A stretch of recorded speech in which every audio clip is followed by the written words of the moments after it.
All right. I figured we'd go on a little bit early in case we need to work out some of the kinks. Never know what's going on with the internet. I figured we'd go on. We never know. Well, so far the audio seems good.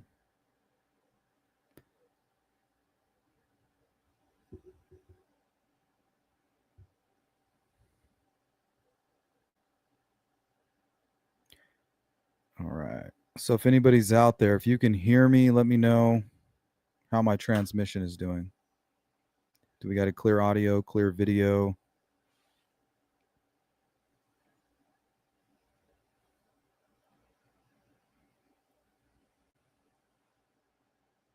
Hey, what's up, Jerry? How's my audio and video doing? All right, good, because I got a whole lot going on. I have multiple windows open on one screen, multiple windows open over here, videos lined up in StreamYard. So I'm hoping that it works fine. Everything seems to be okay. All right, inquisitive. All right, thank you guys. Perfect.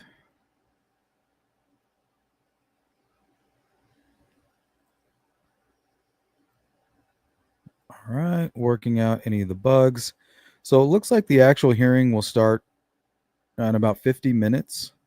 So that gives us plenty of time to watch the News Nation interview with Dr. Ramsland. It's about 6 minutes long. And then also we can answer some questions, talk about some of the updated information. Thank you, Jerry. Thank you, Patty. Thank you, Inquisitive. Thank you, She Warrior. Beth, what's up? Cyber Warrior, welcome in, everybody.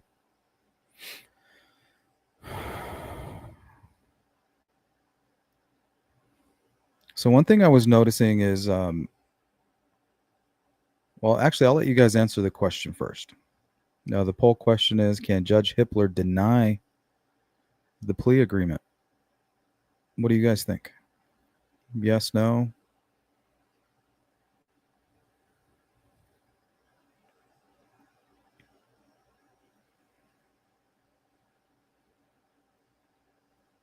Okay, so here's the most updated information.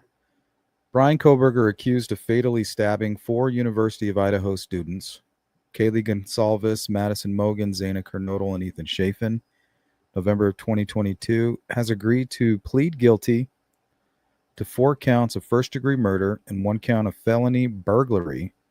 In exchange, prosecutors will not pursue the death penalty, and Kohberger will face 4 consecutive life sentences without parole, plus 10 years for burglary.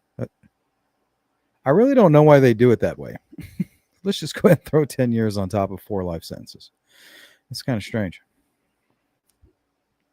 He has also agreed to waive his right to an appeal. And that's the moneymaker right there for the prosecution. That's their ace in the hole. That's what's important to them. You know, you're guilty, we're done, and it's over with. There's no coming back from this. And that's a typical deal when a prosecution team has strong evidence against somebody. That's usually all they have. That's their only bargaining chip is, hey, we won't appeal. Change of plea hearing is scheduled today. We should be going live in the courtroom in about 47 minutes at the Ada County Courthouse in Boise, Idaho, before Judge Stephen Hippler. The judge will evaluate whether to accept the plea deal, ensuring it is constitutional and that Kohberger understands the consequences, including forfeiting his trial and appeal rights. Sentencing is anticipated in late July if the plea is accepted.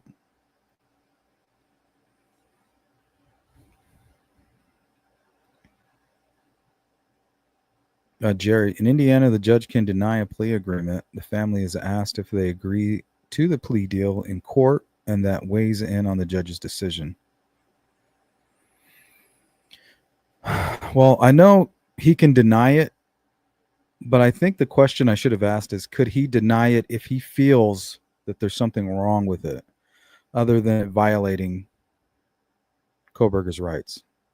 So the way I'm reading it is the only way that he can deny it is if he feels something's not quite right legally for Bryan Kohberger. Not because it's not sitting well with him. It's not his personal decision to throw out the plea deal. What's up, Karen?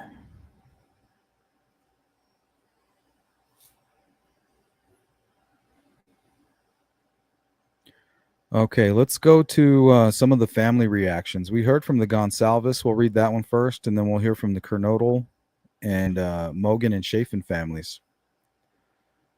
The Gonsalves family. Kaylee Gonsalves family is strongly opposed to the plea deal, describing it as secretive and hurried. A hurried effort by the Latah County Prosecutor's Office. They were informed via email on June 29th, 2025, after a Friday discussion where they explicitly opposed a plea deal. They requested additional terms such as a full confession and disclosure of the murder weapons location. See, this is what I wanted to talk with you guys about. Are we going to get the murder weapon? That's the number one question I wrote down here on my notebook. Such as a full confession and disclosure of the murder weapon location. But prosecutors declined, citing ethical constraints. They hope Judge Hippler will require Kohberger to allocate, publicly confess, to provide answers about the crime.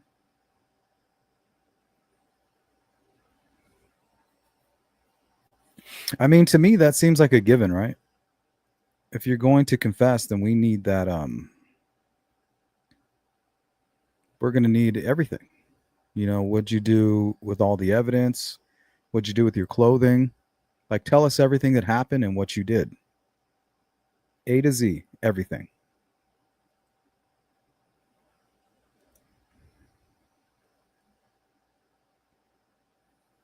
What's up, CJK? The families need to demand answers, in my opinion. So I think that's what this hearing is all about, all these details here.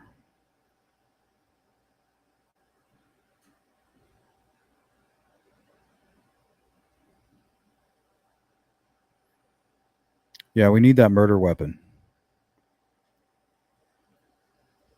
That'll be the bow. The bow on top.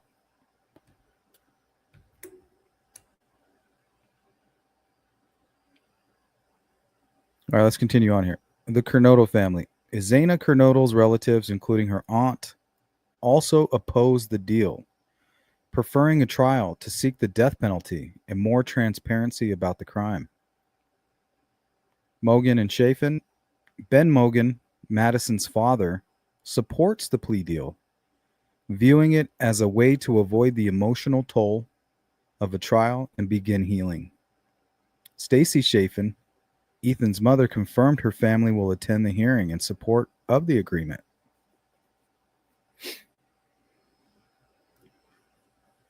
You know, it's bittersweet, in my opinion. Bittersweet.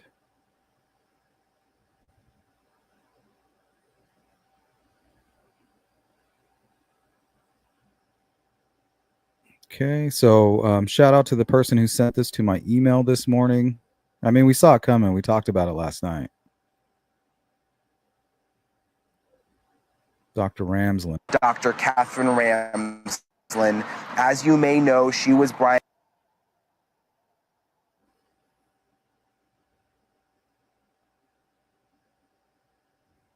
Kohberger's professor and advisor at DeSales University in Pennsylvania. She has not spoken.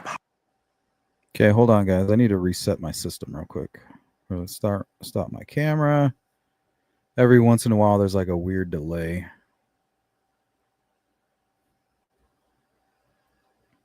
You probably can't even.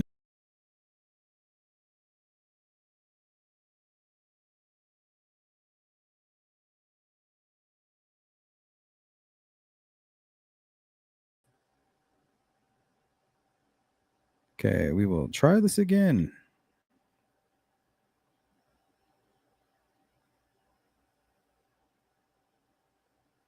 Psychologist Dr. Catherine Ramsland As you may know, she was Bryan Kohberger's professor and advisor at DeSales University in Pennsylvania. She has not spoken publicly about Bryan Kohberger until now. She's been on this show talking about other cases, but she's been very, very careful not to talk about Kohberger because of the trial, because she was going to be a witness at the trial, and she now feels comfortable to open up to us. And we've got so many questions, Dr. Ramsland, that I've got so many questions I've wanted to ask you for so long. I want to start with, how did you first meet Bryan Kohberger? What classes of yours was he in? Okay, I want to be just clear that I'm still within the FERPA limitations that protect students and student information. So I will talk within that. I met him in the fall of 2018 when he came to DeSales University. He had an associate's degree, and he was going to get into our 4-year program as a psychology major. He selected the forensic track, which made him. So Ramsland saying she had no clue. You know, she puts her bias aside. She puts all of her suspicion about people aside when it comes to her students. Do you guys believe her when she says that she didn't see what Bryan was? Do you believe her when she says that? An advisee for me because I managed the forensic track. And he was also in my class that semester.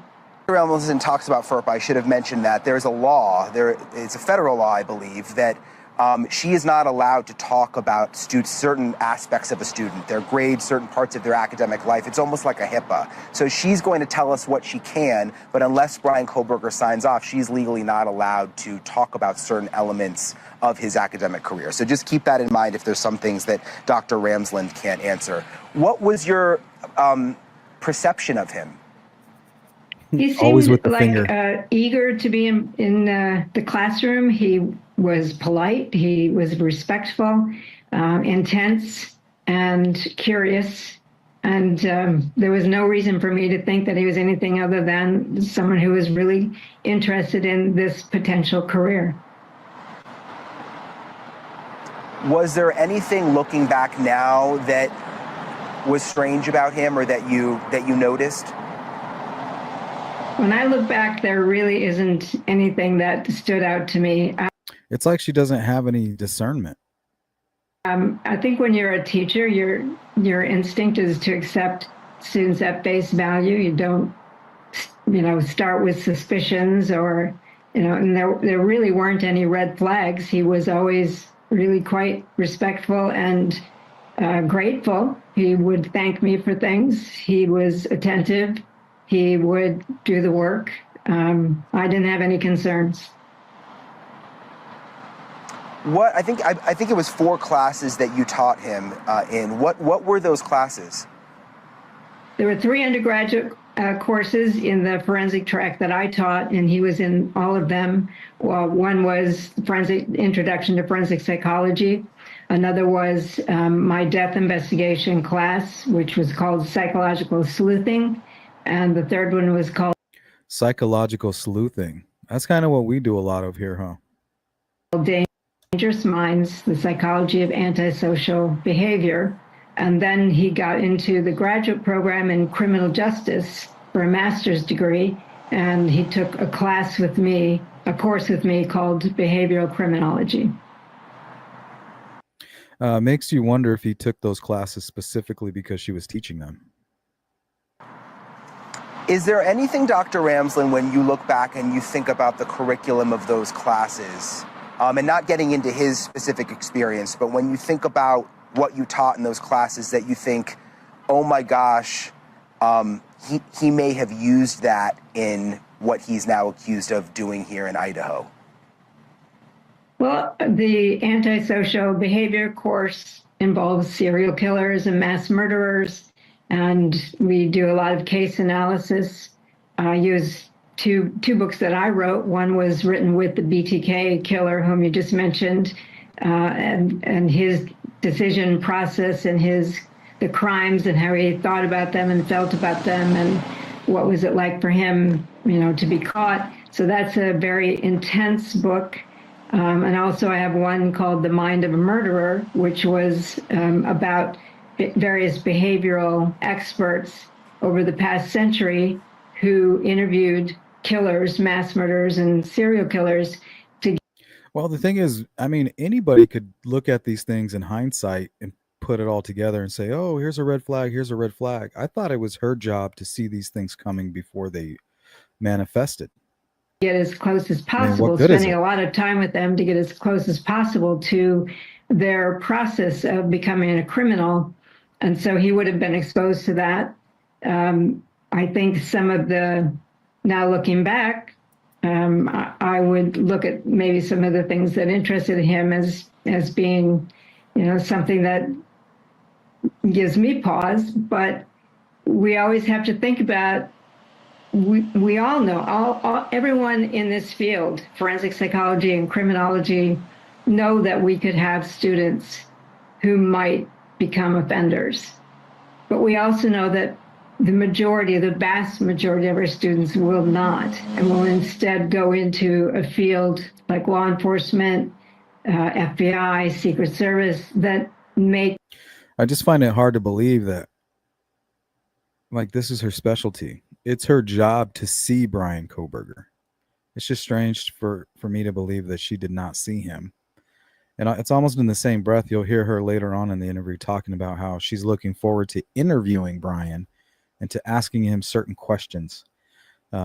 Makes you wonder if she thought while she was teaching him that one day he would be behind bars and this would put her in a good position to get that exclusive. The world better, that protect us, so we know that there's always a risk that we're attracting somebody who wants to do something terrible, hoping we won't ever have that. But, in my case, I did. Can you say, Dr. Ramsland, what it was looking back now that sort of raises your eyebrows? What's up, Ruckus? Specifically in terms of things in the class? I think just the idea of wanting to study offenders and what their thought process was, how they felt about their crimes, wanting to study that, and then finding out that this is a person who then is now saying he's guilty of doing these things. I have to look at the framework of what I taught and wonder, did I inspire him in some way? Did I, but I can't second guess that, because I may have inspired somebody else to become an FBI agent. And that's, unfortunately, in this field, that's what we live with. She's like, I'm trying not to feel bad about it. Help me. She's like, help me out here. I mean, you've been studying serial killers most of your life, but he presses her pretty about good. The fact that you may have, what you taught may have inspired this, that's got to be hard for you to process, I would imagine. It's terrible, very hard. And it's not just what happened to the victims.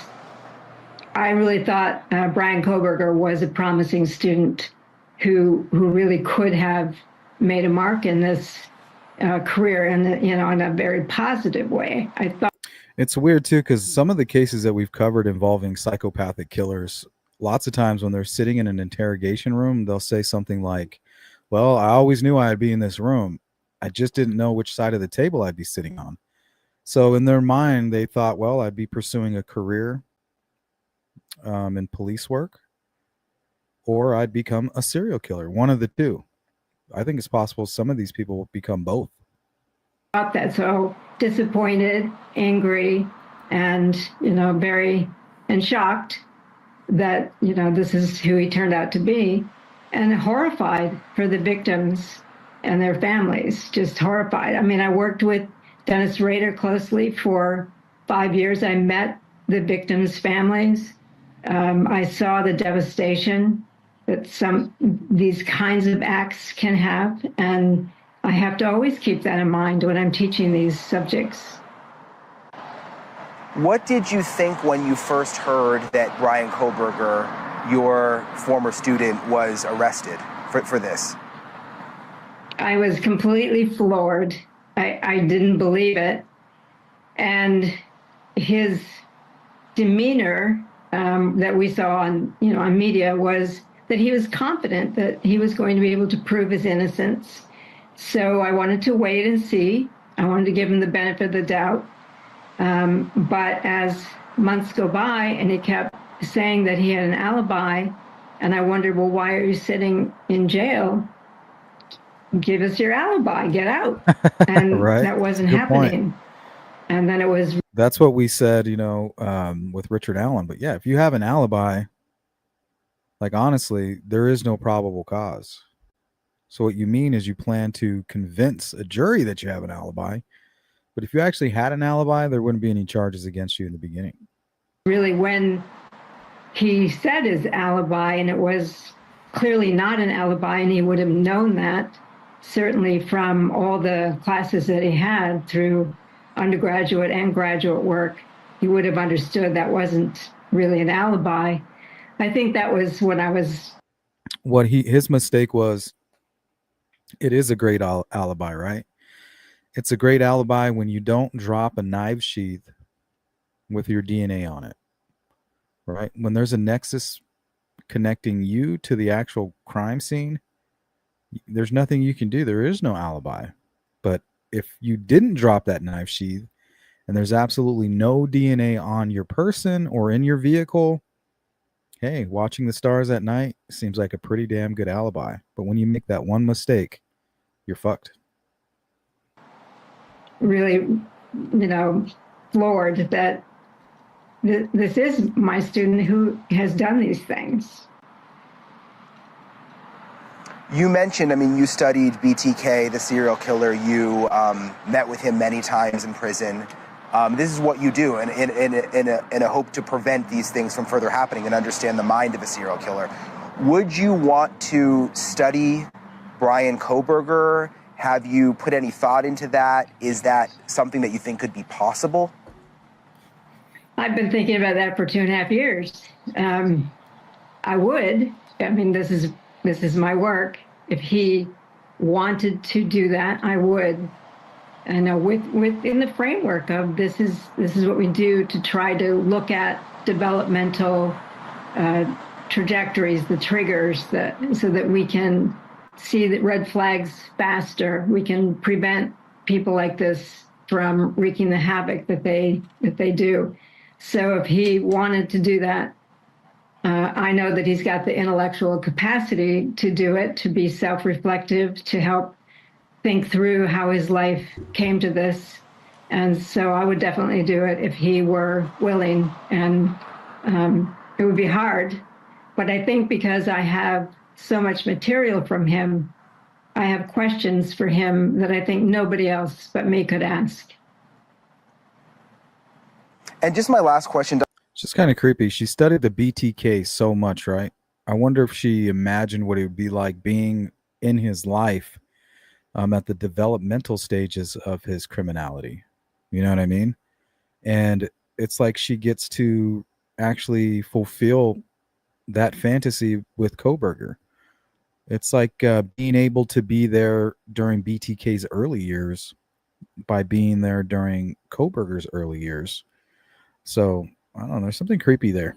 Dr. Ramsland, you are the person that I think of who, if anyone could see through someone and see that they have a secret side, I would think it would be you, because this has been your life's work and trying to figure that out. And in a sense, it almost feels like Bryan Kohberger even had you fooled. Well, I study the ones who are really good at it. She kind of got offended by that.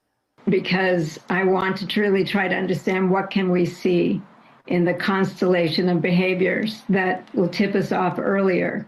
Because people who are really good at passing as normal and keeping their dark side hidden. But really, all she's talking about is what we talk about every day on this channel. It's the scariest part of true crime. It's the fact that these guys are able to hide, even from Ramsland. If you can hide your personality disorders and your sexual sadism from an expert like Ramsland, there's probably nobody on earth that knows the mind of a killer more than she does. See, this is what I try to drive home with you guys. This is what's terrifying. How do we develop ways to see these monsters coming? This guy was right under the number one expert's nose, and she couldn't even see him. How the fuck are we supposed to see anything coming? Pointless. Can fool people, can fool all the experts for a long period of time. I think anybody in my field will tell you they can be duped by a really skillful, predatory type of person. So, I'm not going to say I'm the person who can spot this. I can see things like if you have a rigid personality and you're threatening, those are red flags that are very clear. Or you have a mental instability and you're drawing, violent images. These are things we can see and we can anticipate. But if somebody's presenting themselves as a completely normal human being, engaged in life the way, according to our expectations, it's really hard to see through that. And as a teacher, I am not initially suspicious that students are there for the wrong reasons. And so I think some of us have what I would call a cognitive disadvantage, because we are giving the benefit of the doubt to students. And I think that's certainly what happened. That's why I would want to work with him and study him, because I want to understand how he was able to completely fool me.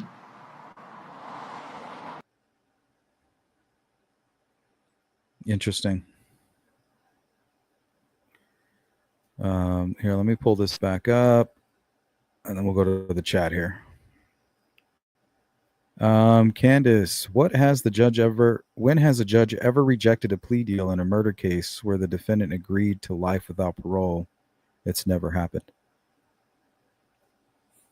The question is not when, the question is could it happen? Is it possible? Why do I always feel like people get so triggered in the chat?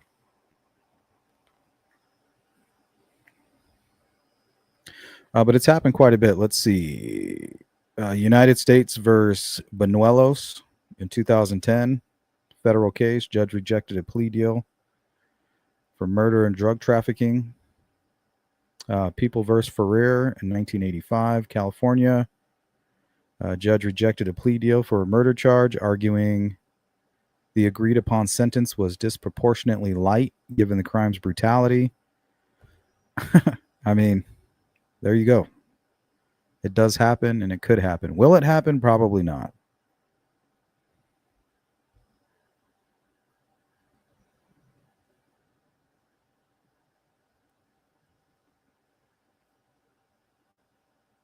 Nobody's here to say, Candace, that he is. Ruckus, plead out because is anybody arguing with that, Ruckus? Who was arguing with you on that?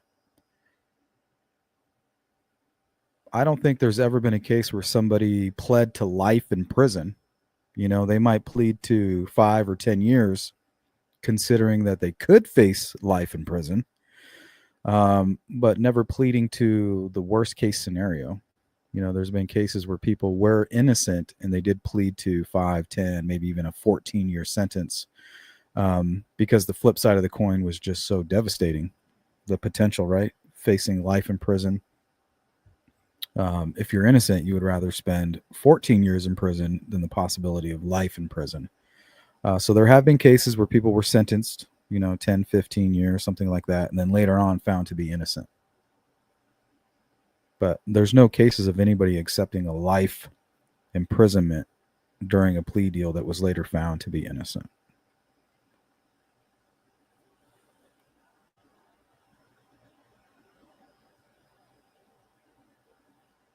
I don't think anybody in their right mind would take a plea deal offering you life in prison if you felt you were innocent.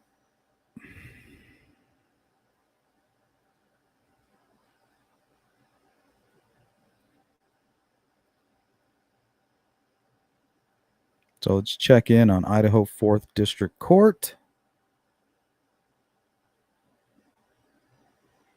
It's like we're at a 20-minute countdown right now.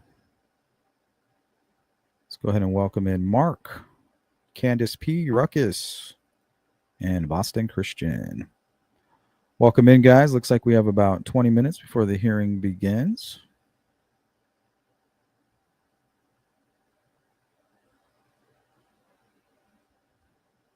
So we'll look back at this older content here. Of Idaho murder suspect Bryan Kohberger was arrested. This woman couldn't believe her eyes. I recognized him immediately and my heart just sank because I couldn't believe that I was face to face with this guy. Nurse Haley Willett says they met on Tinder in 2015 when they were both psych majors at Pennsylvania colleges. He took her to a movie, then insisted on escorting her to her dorm room. I was kind of afraid to say no, so I just let him come in with me. Then he did something she says she'll never forget. He kept... Normally, I'm a really nice girl, but I decided to let him in, It's harmless. Trying to tickle me, and I would ask him to stop, or I'd say, "What are you doing?" And he would be like, I'm not tickling you," and he would get very serious. Creeped out by I'm not tickling you, you're tickling me.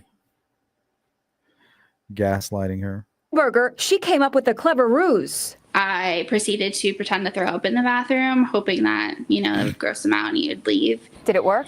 Yeah. He had messaged me on Tinder and said that he was leaving and that he had a good time and that he would message me later. And then about an hour later, he messaged me and he said that I had good birthing hips. And I just never messaged him back after that. After what happened to the 4 Idaho students, Haley thinks she had a lucky escape. It could have been me. And this woman says she knows and sympathizes with what Dylan Mortensen is going through. Dylan is one of the 2 surviving roommates and didn't call 911 for 8 hours, despite coming face to face with the killer. She told police she was in frozen shock. She is not to blame for anything. Absolutely not. Alana Zabel is a yoga instructor who attended Buffalo University in New York. She lived with 4 sorority sisters and suffered an eerily similar trauma. One night in 1992, a rapist broke into their home and attacked a student. Alana heard the attack, saw evidence that there had been a break-in, and even saw bloodstains, yet she convinced herself nothing was wrong. I felt someone in my room, and I lifted up my head, and there was no one there, but then the front door closed. She waited 6 hours to call 911 and will never forget the horrific scene she found in her housemate's bedroom. Her mattress was 3/4 of the way soaked with blood. The walls were covered in blood. Everything was covered in blood. She says the murders of the 4 students in Idaho brought back nightmarish memories. She fears Dylan, the surviving roommate, is likely to be traumatized for years to come. Yeah, what about all the people that accuse the roommates? How do you guys feel about that? People accusing those poor kids. That reminds me of people accusing Kelsey in the Delphi murders. It's very sick to me. Because you're sleuthing and your online investigation or your investigation in general isn't going well, you become lazy and you start grasping at things that are on the surface. And the only thing that you can make sense out of is it was the roommates, the 911 call, blah, blah, blah. But this woman right here is giving you a perfect example. You're not expecting to be part of Bryan Kohberger's crime. Nobody's expecting to wake up after a night of just having a normal weekend, of waking up to being part of something like this. I mean, look, we're all in a room right now talking about what happened.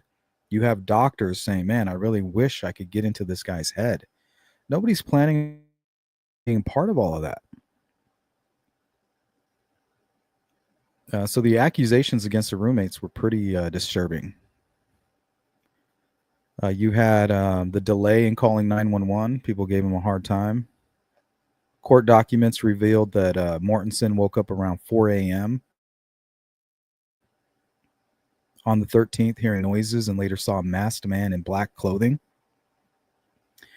Bushy eyebrows, leaving the house through a sliding glass door. She texted Funk around 4:22 through 4:24 a.m., expressing panic about the intruder and noting that their roommates were not answering calls. Despite this, 911 was not called until 11:58 a.m., nearly 8 hours later, when a friend prompted by roommates reported an unconscious person The call initially suggested Kernodle might have been intoxicated and unresponsive, not murdered.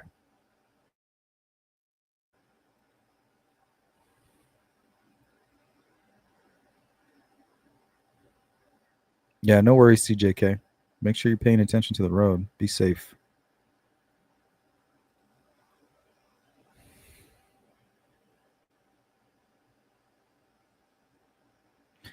Some online commentators and social media users have accused the roommates of negligence or involvement due to this delay. Why they didn't immediately call police after seeing a masked man or hearing suspicious noises, suggesting they might be hiding something or were complicit. I mean, there's countless times of people saying that the roommates had something to do with it. A lot of people who supported Bryan Kohberger, they were their alternate suspects.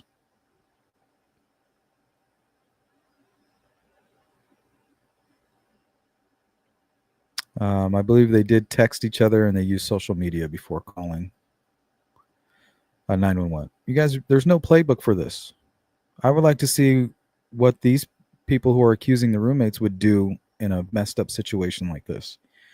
God forbid, they would have to find out how they would react and how their family would feel about being accused, or they themselves being accused of being a murderer of one of their dead friends.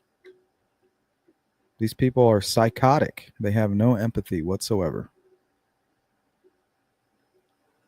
The defense has attempted to discredit the roommates' accounts by highlighting alleged inconsistencies in their police interviews and questioning the timeline of their actions, including their social media activity, Snapchat, Instagram use between 422 and 437.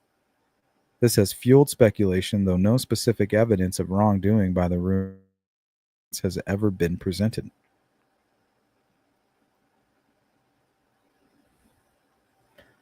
But yeah, that's not going to stop them. All right, guys, we're showing 14 minutes until the hearing. 14 minutes.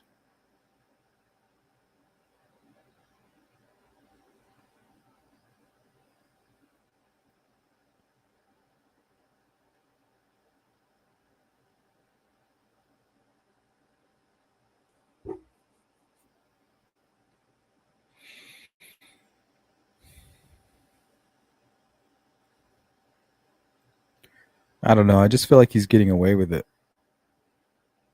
I feel like he's always planned to spend his life in prison.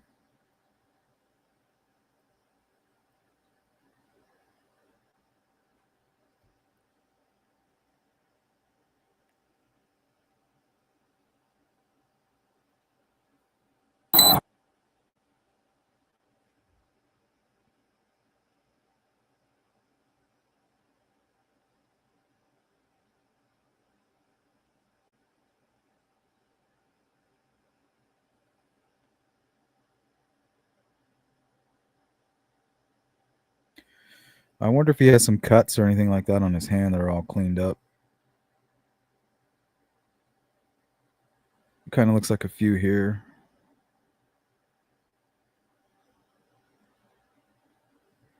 Maybe even in between his thumb here. Looks like the skin is kind of scraped off.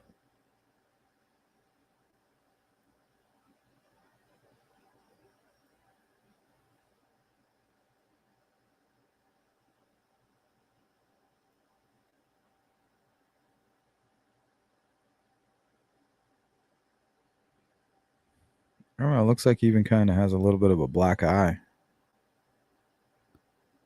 Like, I know his eyes are dark, but right here it looks bruised.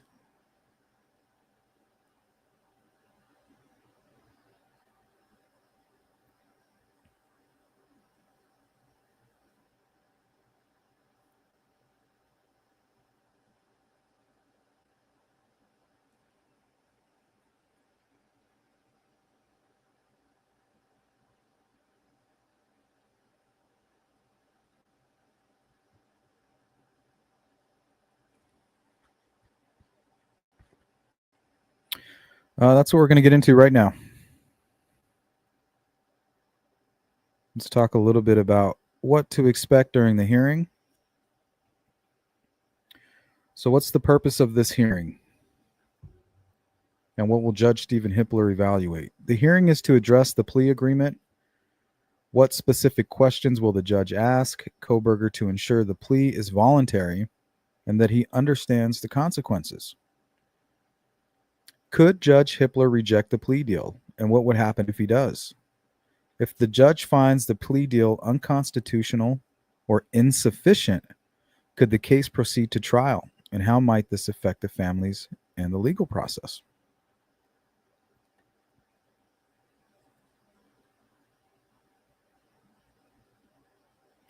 How will the hearing address the victim's family's concerns? Will there be an opportunity for victim impact statements, or will the judge consider family objections, for example, the Gonsalves and Kernodle families, during the hearing? So even though prosecution didn't take the Gonsalves and Kernodle opinion into consideration, the judge can, perhaps. What about the gag order?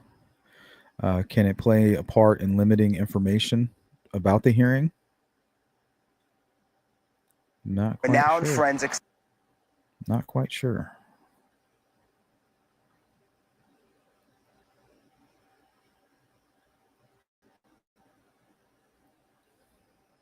But here are some of the questions I had. What evidence prompted Kohberger's defense to pursue a plea deal rather than proceed to trial?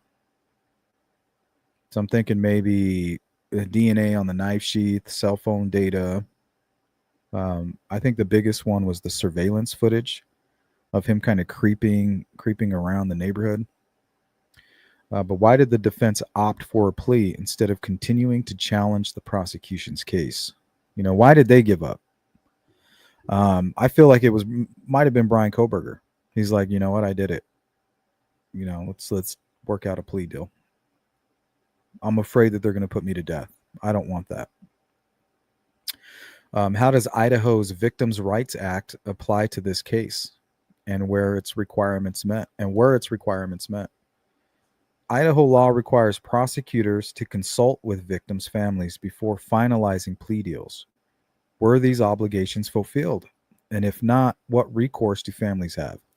So by Idaho law, prosecutors are required, and this is very rare. This is a rare state law there, to consult with victims' families. So that's all it was a technicality. The only reason they even spoke with the families is so that on paper it showed that they consulted them. That's it. It was just a requirement. They had no interest in really listening to the family members. For them, this is a huge win. You know, in the history books, this is it. There wasn't no Hail Marys that popped up during trial. There wasn't a lengthy and pricey trial, and no appeals to haunt them. You know, you never know what could happen. A technicality could pop up anywhere. So all of that is off the table for the prosecution, you know. For them, this is a slam dunk. This is like the other team moving out of the way while you're walking in the football into the end zone. For them.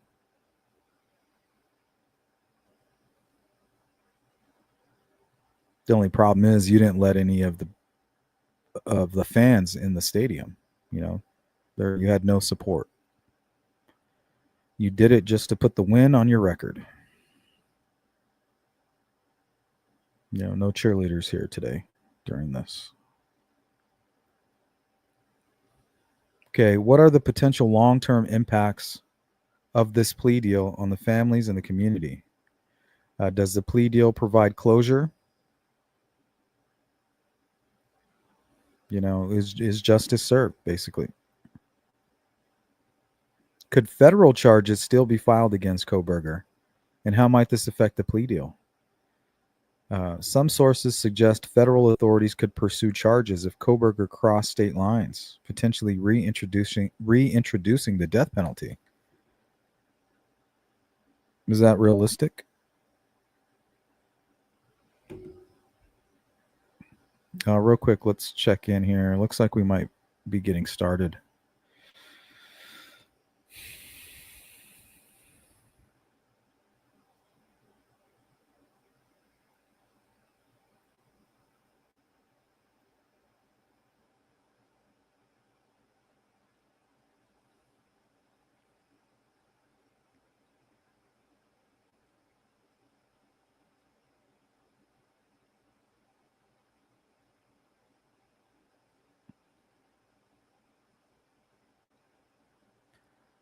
All right, let me get back to this here.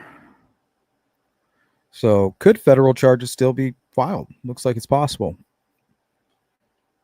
How has the plea deal affected public perception of the case, particularly among Kohberger supporters? The pro-burgers. Some reports indicate Kohberger has supporters who maintain his innocence. Ooh, that's funny.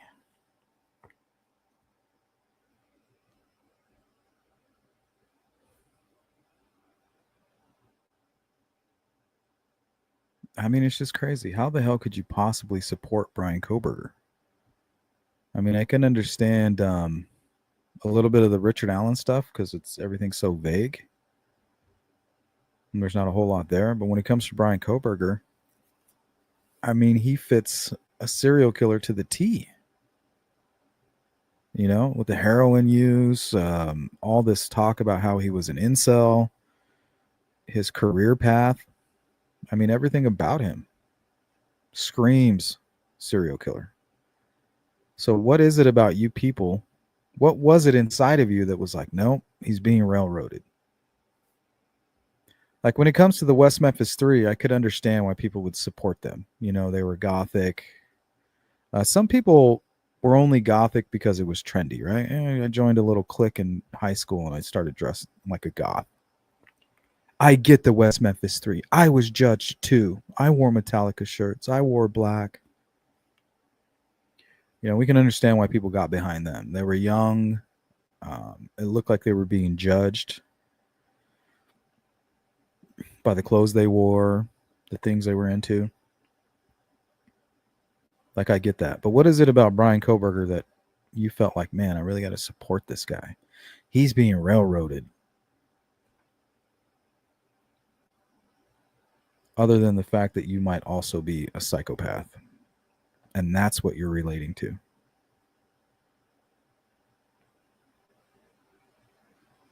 Which is it? Curious minds would like to know.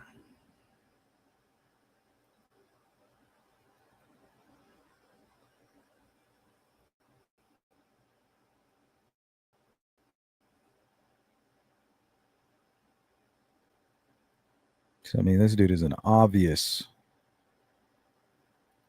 creep.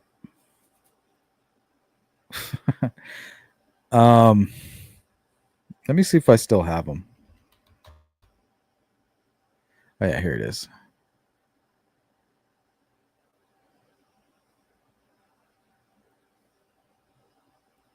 So let's read some of the gushing that happened over Bryan Kohberger.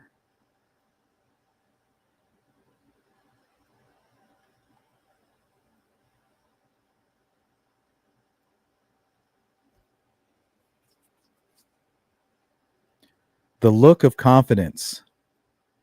I'm not seeing any stress. He looks like he's been on holiday, relaxed, calm, and well looked after. This sadist says, hot, exclamation point. Like a movie star. He doesn't look worried to me. This is real. He looks handsome. Why is he not smiling, LOL? He looks like a zaddy that way. What the telling you guys, be careful out there. We are surrounded by evil. And they won't give up. They're relentless. If he wouldn't have confessed, or if he wasn't willing to accept a plea, this would never end. This will never end. It'd be just like Richard Allen. And even for some, they're still in denial. They still can't accept the fact that this man is guilty. And I don't understand why. It's so obvious. There has to be a reason behind it.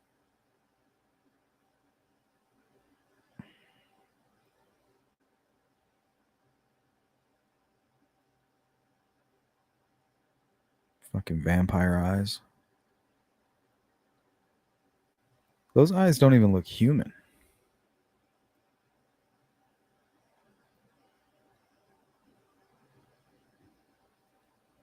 What's up, Katie?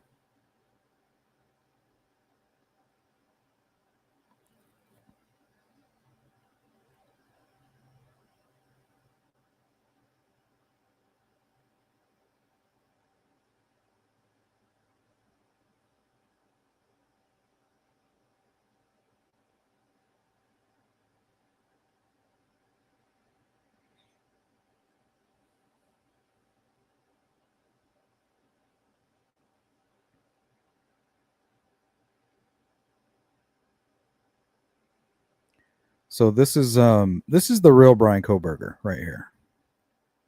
The lonely guy, the awkward guy, you know, just like the Brian Patrick Millers of the world. Now, this is him after he made a decision to become radicalized, militant. He's going to get in shape so that he can physically achieve his goal, which is becoming a serial killer. And then he's going to train his mind next, which is what he did. So he simultaneously got himself into shape and got his mind into shape to handle what would be coming around that corner when he made that decision. So here's the real Bryan Kohberger right here. The creepy guy. This is what happens when they become militarized and radicalized. And this is kind of like the implementation of their plan phase. So I think that could be a telltale sign.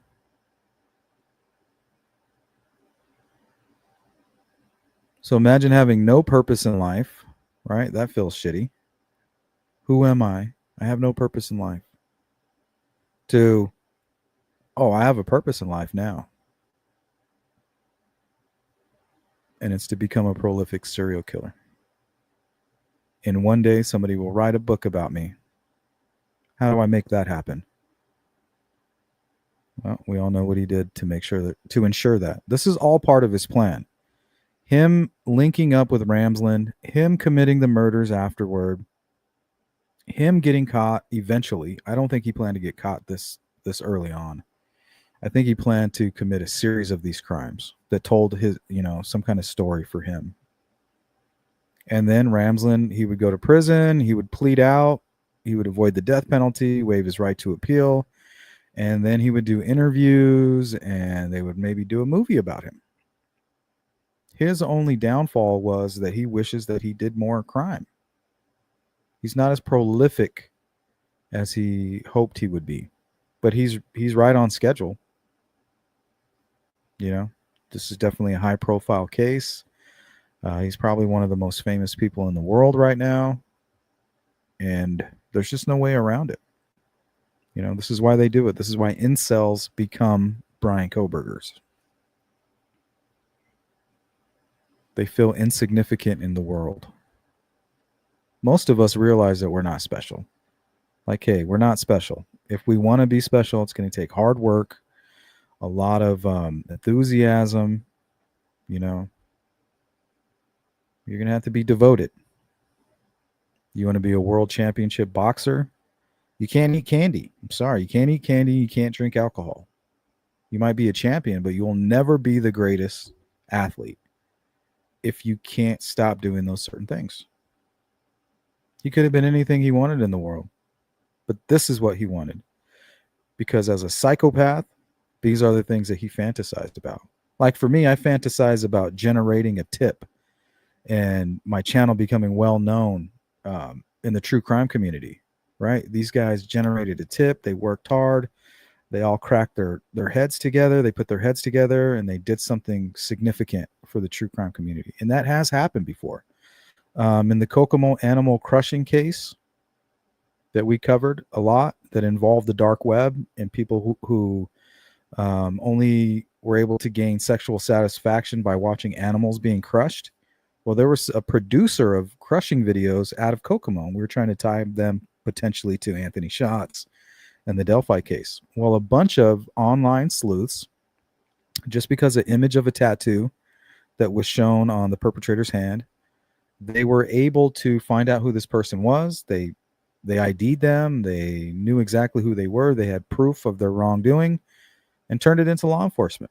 Those are the things that I fantasize about. So that's what I'm working towards, trying to somehow turn this platform into something good that can be beneficial and working towards the better good, right? And trying to understand these criminals like Ramsland, trying to find the red flags, but it might be impossible. Even she didn't see this motherfucker coming.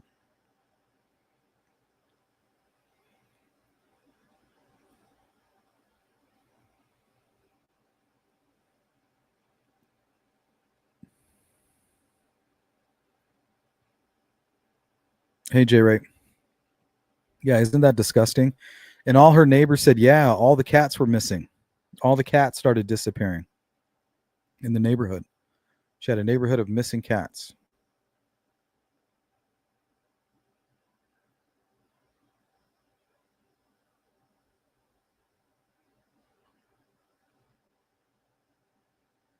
So right now we are waiting for them to go live. It looks like they're running a little bit late. That's typical.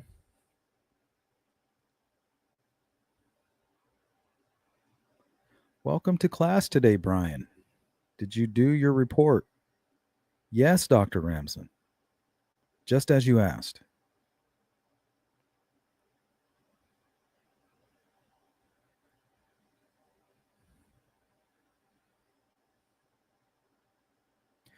I wonder why he chose heroin.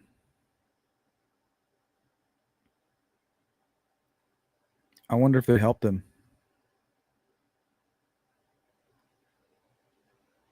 I do agree with Dr. Ramsland that I hope that he is open about his journey.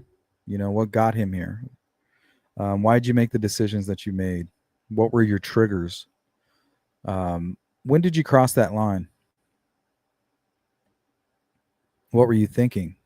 What was going on in your life at the time? What were your fantasies? What were your goals? If he's honest, I guarantee we're going to find out that he probably was possessed, according to him, by something, some kind of a entity, something that would drive him to do these things. And usually I think that comes from childhood trauma, maybe. It may not be a demon per se, but it could be, right? Why not? But it could be more of a defense mechanism, you know, some kind of childhood trauma that he's not even aware of without getting real deep into his mind, you know, maybe through hypnosis or something. But as a defense mechanism, he created this demon, you know, this demon that told him to stand up for himself and that the world will pay, that he can be a monster, that he can be strong. He's not just weak. So when the monster kicks in, you know, it's like a defense mechanism. I think that happens with multiple personalities too. You know, you create this other personality to deal with the horror and the trauma. That way you don't have to. Or not that you have to, maybe you can't.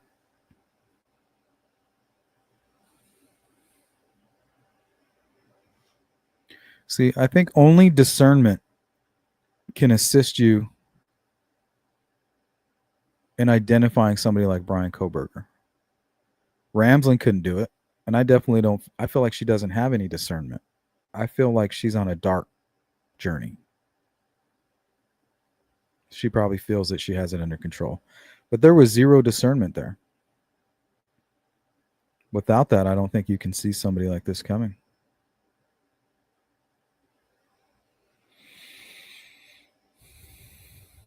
I think so, J. Ray. I think the judge can demand it.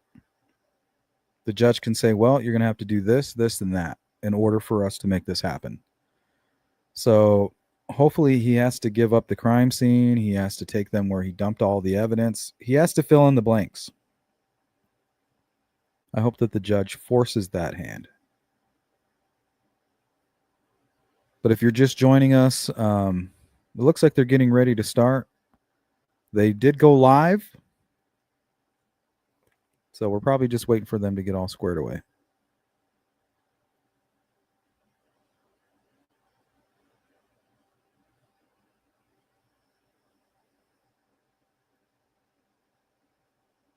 Little squirrel eyes. See, this is him. This is the real Bryan Kohberger. Nobody likes me. I can't get a date. They don't let me tickle them. Nobody likes to be tickled like I do.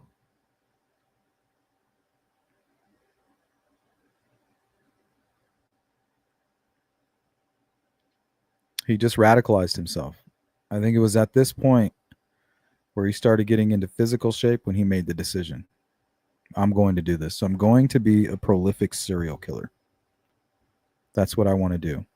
He's a smart guy. He's not stupid. So I could totally see him saying, okay, if I'm going to be a killer, and he just accepted it, like I can't stop fantasizing about it.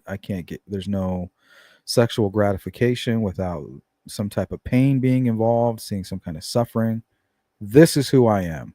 I am a sexual, sadistic, serial killing psychopath. I might as well be good at it. So first thing I got to do is I got to get in shape and I got to get educated, because eventually I will end up in prison, and I don't want to get the death penalty. So we're at that phase of his plan right now. We're at the okay, I'll take the plea deal, take the death penalty off the table. That's where we're at. Everything is going according to plan. The only thing that didn't go according to plan is I think he wanted to commit more crimes. In order to be a Ted Bundy or a BTK, he knew he had to start off big with the 4 murders, because that's how their stories began. Their first crimes were extremely violent. The Otero family, you have, well, maybe not Ted Bundy's first cases, but he also, when he escaped from prison, attacked that sorority, and it was multiple victims. I think there were 4 he killed and 1 that he attacked nearby in a basement apartment. So this is the real Bryan Kohberger,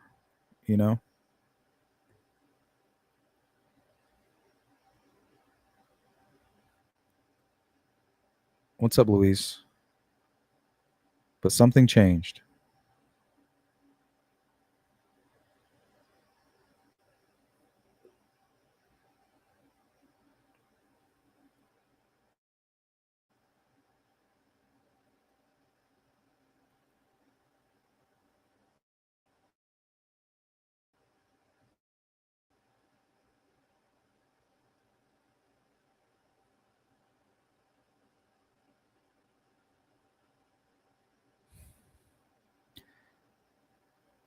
So this is what he hates. You see the brightness around these people?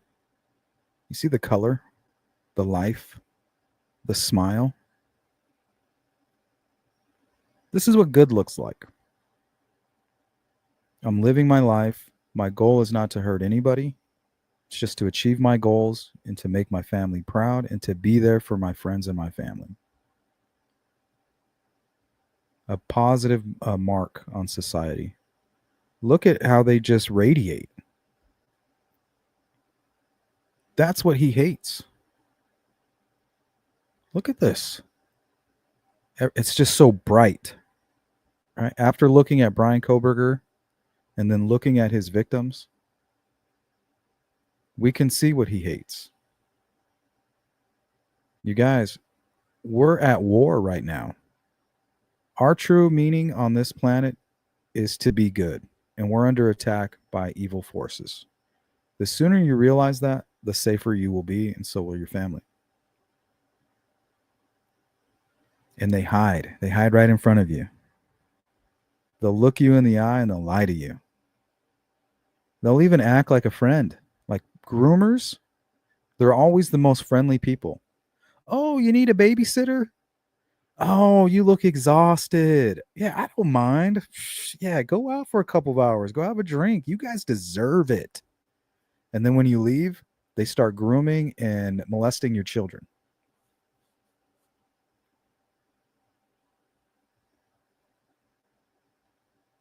It's pure wickedness.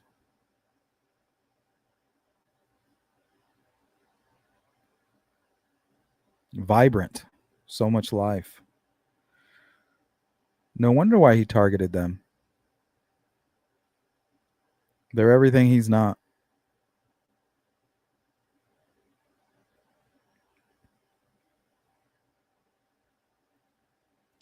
Mark's asking, are the family going to be at the hearing? If so, might be some tension. Oh, here we go. I think some of the family members will be here.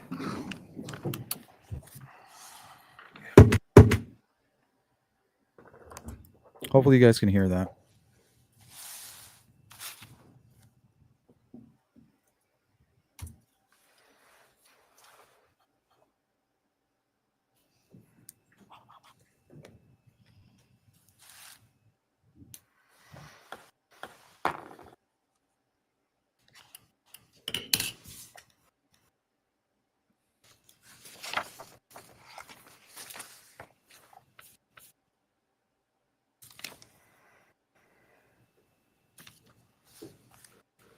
It's like a weird delay. 124316655 in custody with counsel, Miss Taylor, Miss Massoff, and Miss with Mr. Thompson, Mr. Jennings, and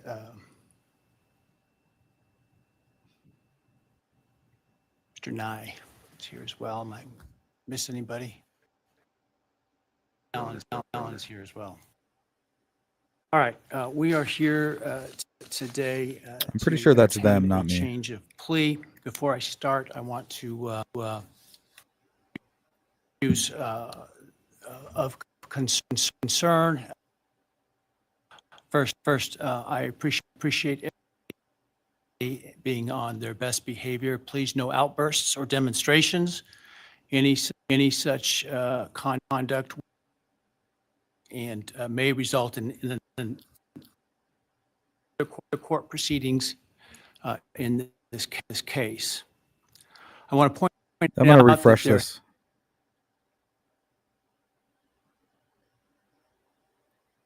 Attempt to influence my decision making in this case. This has been extraordinarily disruptive for court staff and the ability for them to get work done, not only in this case, but in other cases where defendants are entitled to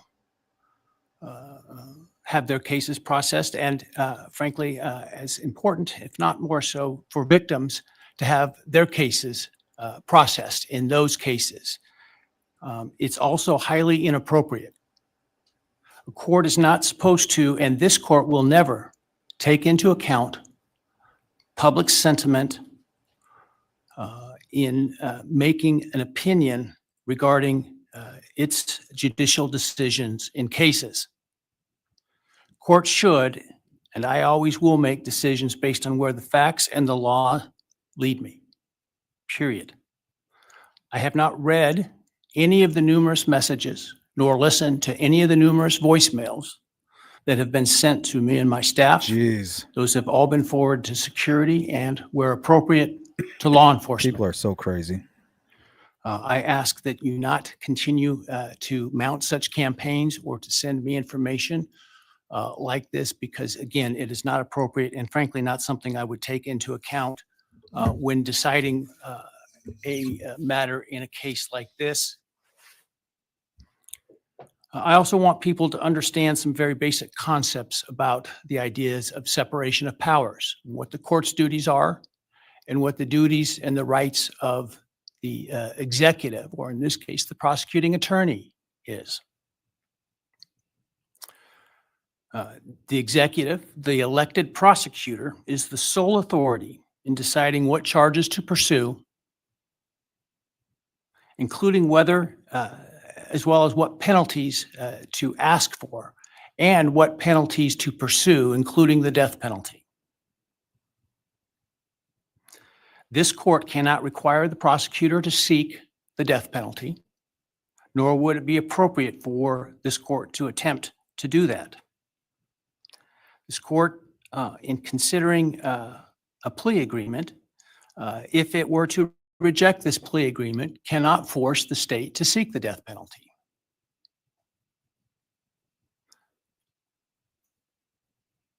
My role and power in considering a plea agreement is extremely limited. My role is to ensure that the defendant's plea is given freely, voluntarily, and intelligently. If those things are met, I can only reject a plea, such as the one in this case, where I'm not being asked to agree to the sentence in advance. I can only reject it, for example, or admit to all of the elements of the crime. That is, I can ensure what is called a factual basis to the plea. Finally, I want to offer my apologies to all the families, including the victims' families, the families of the defendant, for the short notice for today's hearing, and I'm sure what must have been the hurried efforts to get here. I like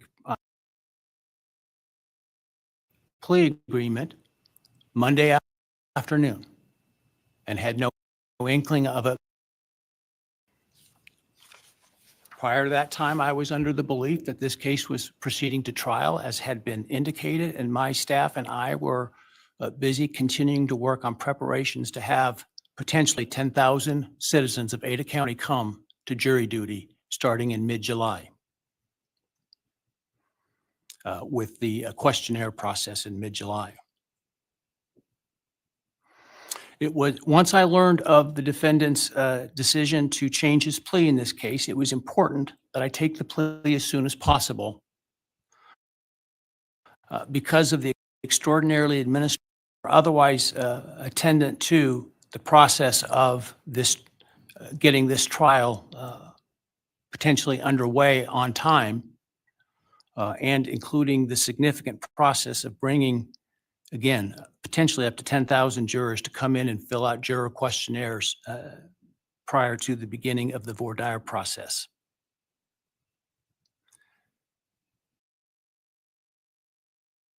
If we're going to go down this road, do so expedite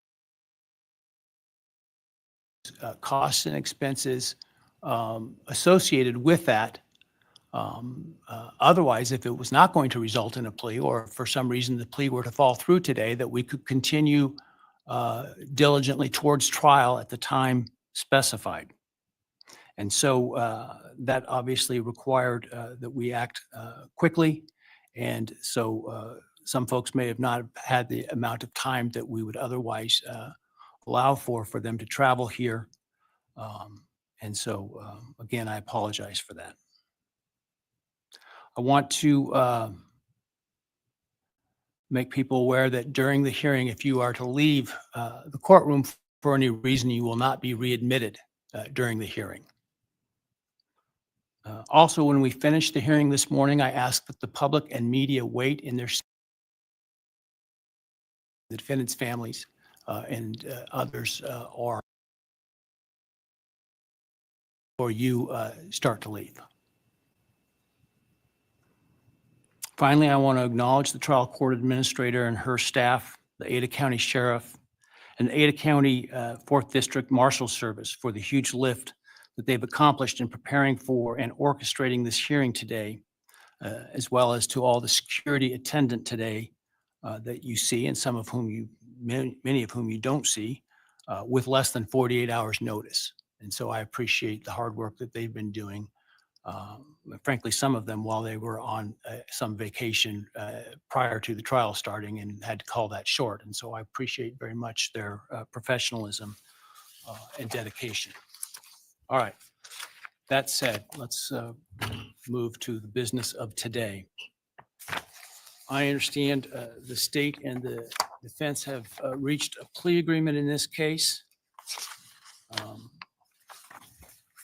For the record, I have a written plea agreement which indicates in sum, the defendant will plead guilty to all 5 counts in the indictment: burglary, felony, and first-degree murder, 4 counts.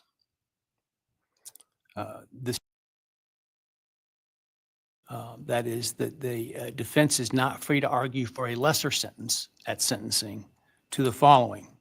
The defendant on the burglary charge will be sentenced to 10 years fixed, and that the defendant on counts 2 through 5, the 4 counts of first-degree homicide, on each count would receive a fixed life sentence, all 5 of those counts to run consecutive to one another.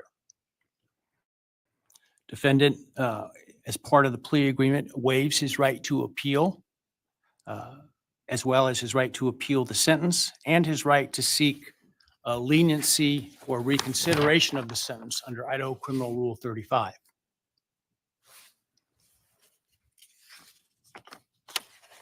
This is not a Rule 11 agreement, meaning the court is not bound by the plea agreement and could impose a different lawful sentence at sentencing The stipulated agreement between the parties is the maximum on each count. So theoretically, the only thing the court could do would be a lesser sentence at sentencing.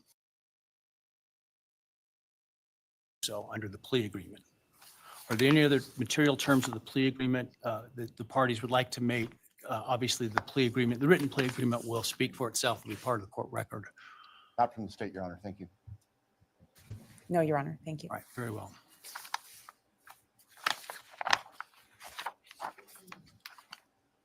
All right. Ms. Taylor, have you had sufficient time to discuss this case and all of its ramifications with your client? I have, Your Honor. Have you discussed fully with him his rights, defenses, and possible consequences to him of the guilty plea? Yes, Your Honor. Have you been able to do all the discovery you feel necessary? Yes, Your Honor. And have you informed your client of the importance of providing the court truthful and accurate answers in taking this plea today? I have. Have you apprised your client of any and all offers and counter offers and answered his questions about those? Yes, Do you consent to the entry of the plea today? I do. All right, Mr. Kohberger, I need to ask you some questions this afternoon, or I guess it's this morning still.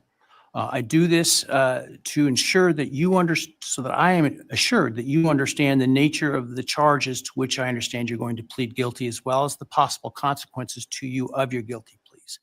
I want to make sure your plea is given voluntarily, and I want to make sure that you actually committed the crimes to which you're pleading guilty, because I don't want you to plead guilty to a crime you didn't commit.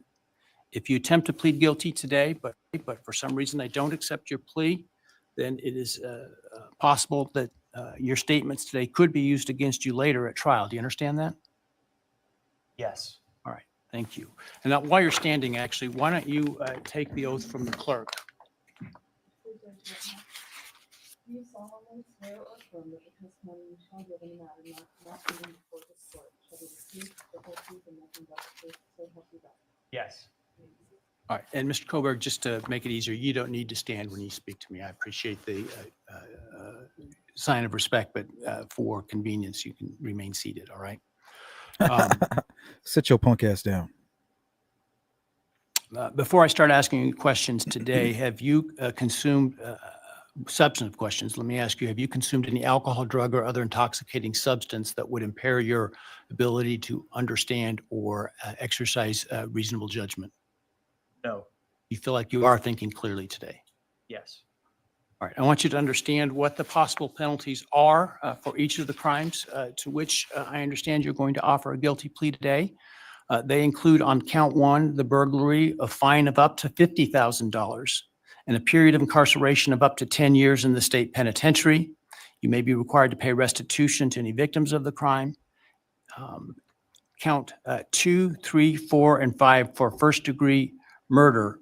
The consequences include a fine of up to $50,000, a period of incarceration of life imprisonment, which is a requirement of a sentence, that it be a life sentence with a mandatory minimum sentence of at least 10 years on each of those counts.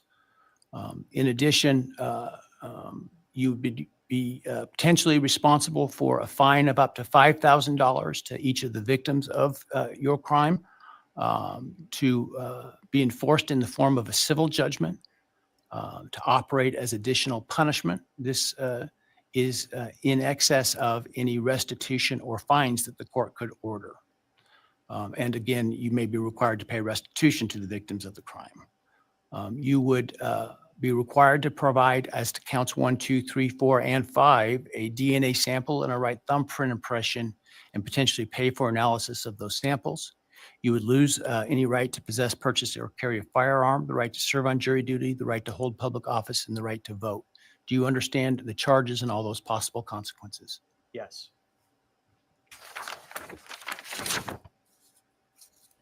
He's like right on schedule.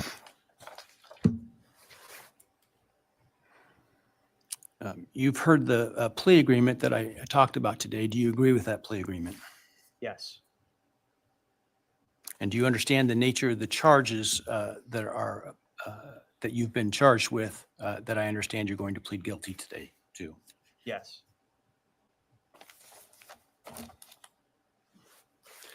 As as I indicated, I'm not bound by the plea agreement, but the plea agreement is for the maximum on each count.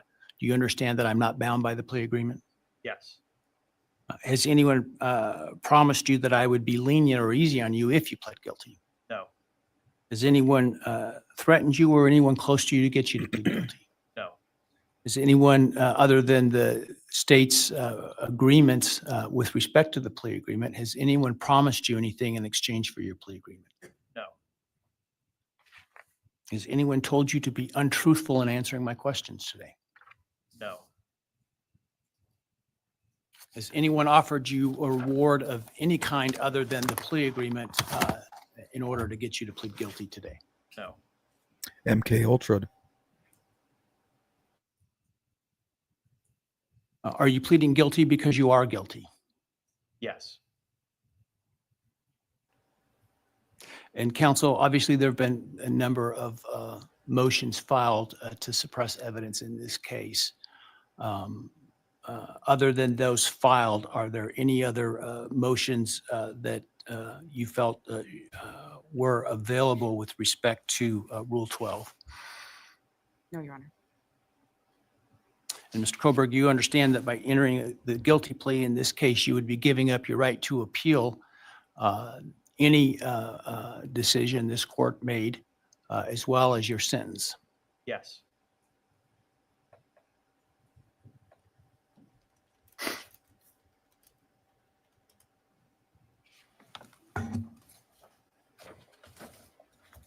Have you had enough time to decide whether or not to plead guilty? Yes. Are you pleading guilty freely and voluntarily? Yes. Given your choices, do you believe it's in your best interest to plead guilty? Yes. Have you discussed fully the matter of pleading guilty with your attorney, and are you satisfied with the advice you've received? Yes.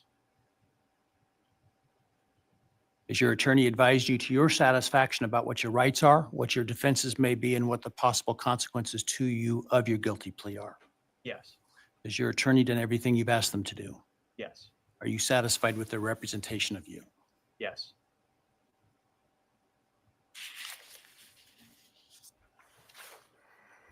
I have received a written guilty plea advisory questionnaire that is purported to be filled out by you. Did you fill that document out? Yes. Did you understand the questions that you answered in this document? Yes. And are the answers that are outlined in this document your answers? Yes. Are those answers truthful? Yes. Thank you, guys. Did you sign the document? Yes.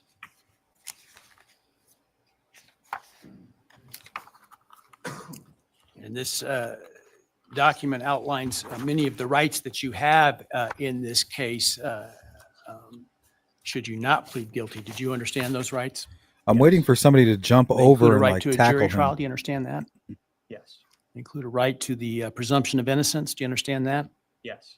You have the right to require the state to prove your guilt as to each element beyond a reasonable doubt. Do you understand that? Yes.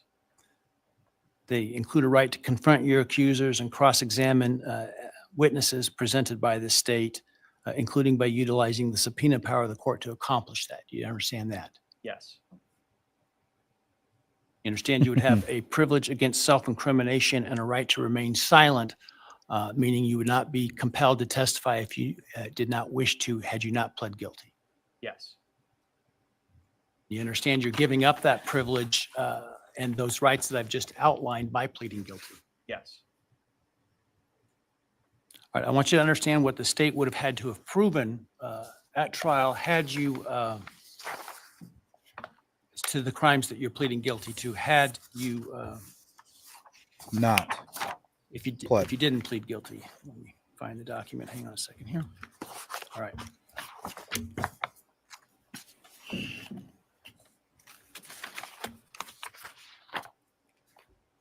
I don't see him. I was looking, J. Ray. I don't think he's there. I think in some of my notes, I didn't see that he was going to be there. So couple of as the to count families are one there, though. burglary, the state would have to I have don't see proven him, that though. on or about November 13, 2022 in Latah County, Idaho, you unlawfully entered a residence located at 1122 King Road in Moscow, Idaho, with the intent to commit the felony crime of murder. As to count 2, the state would have had to have proven that on or about that same date in Latah County, Idaho, you did willfully, unlawfully, deliberately, with premeditation and malice aforethought, kill and murder Madison Mogen, a human being, by stabbing Madison Mogen, from which she died. As to count 3, the state would have had to have proven that on that same date in Latah County, at that same address, you did willfully, unlawfully, deliberately, with premeditation and malice aforethought, kill and murder Kaylee Gonzalez, a human being, by stabbing her, from which she died. As to count 4, the state would have had to have He hasn't changed at all. on or about that same date in Latah Kohberger. County, Idaho, you did willfully, unlawfully, deliberately, with premeditation and malice aforethought, kill and murder Xana Kernodle, a human being, by stabbing her, from which she died. And then as to count 5, also murder in the first degree, that on or about November 13th, 2022, in Latah County, Idaho, you did willfully, unlawfully, deliberately, with premeditation and malice aforethought, kill and murder Ethan Chapin, a human being, by stabbing him, from which he died. Do you understand those things the state would have had to have proven? Yes. And do you understand that by pleading guilty, the state no longer has to prove those things because you're admitting those things are true? Yes.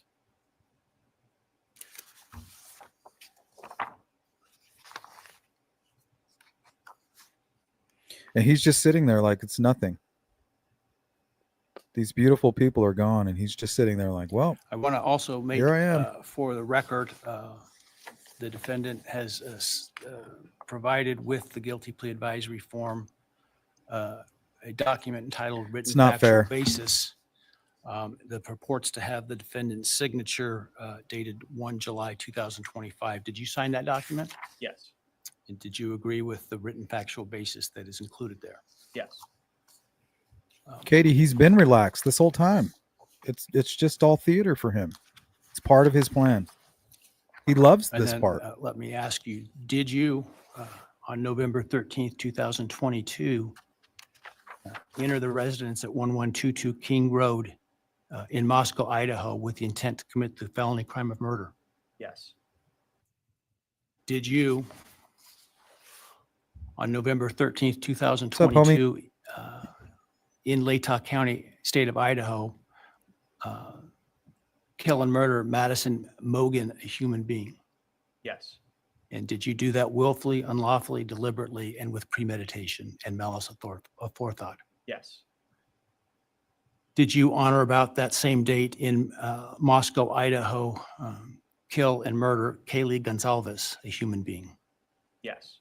And did you do that willfully, unlawfully, deliberately, and with premeditation and malice aforethought? Everybody in the audience is looking to their right, so the And did you, families on that must be same over date there. in Moscow, Idaho, They're on the right kill side. and murder Xana Kernodle, a human being?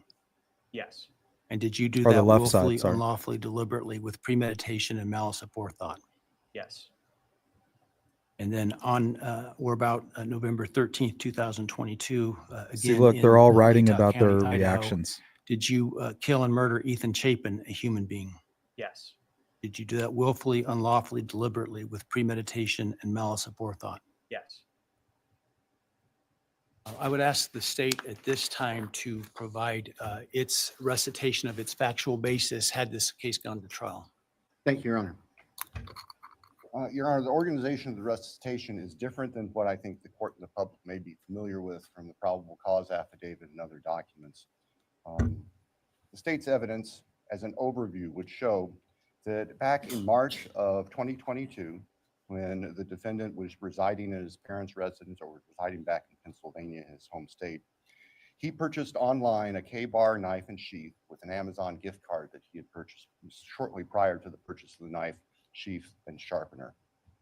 Jumping ahead, the end of June of that year, the defendant, Mr. Kohberger, moved from Pennsylvania to Pullman, Washington, which is right across the state line from Moscow, Idaho, for the purpose of pursuing a PhD in criminal justice at Washington State University. The state's evidence would indicate the beginning July 9th of 2022, Mr. Kohberger's phone began connecting to a cell tower that serves the area of the 1122 King Road residence in Moscow, Idaho. Now, I will acknowledge for the court and all present that there are many residences in that area. It's a dense population of mostly college-related occupants. Between July 9th of 2022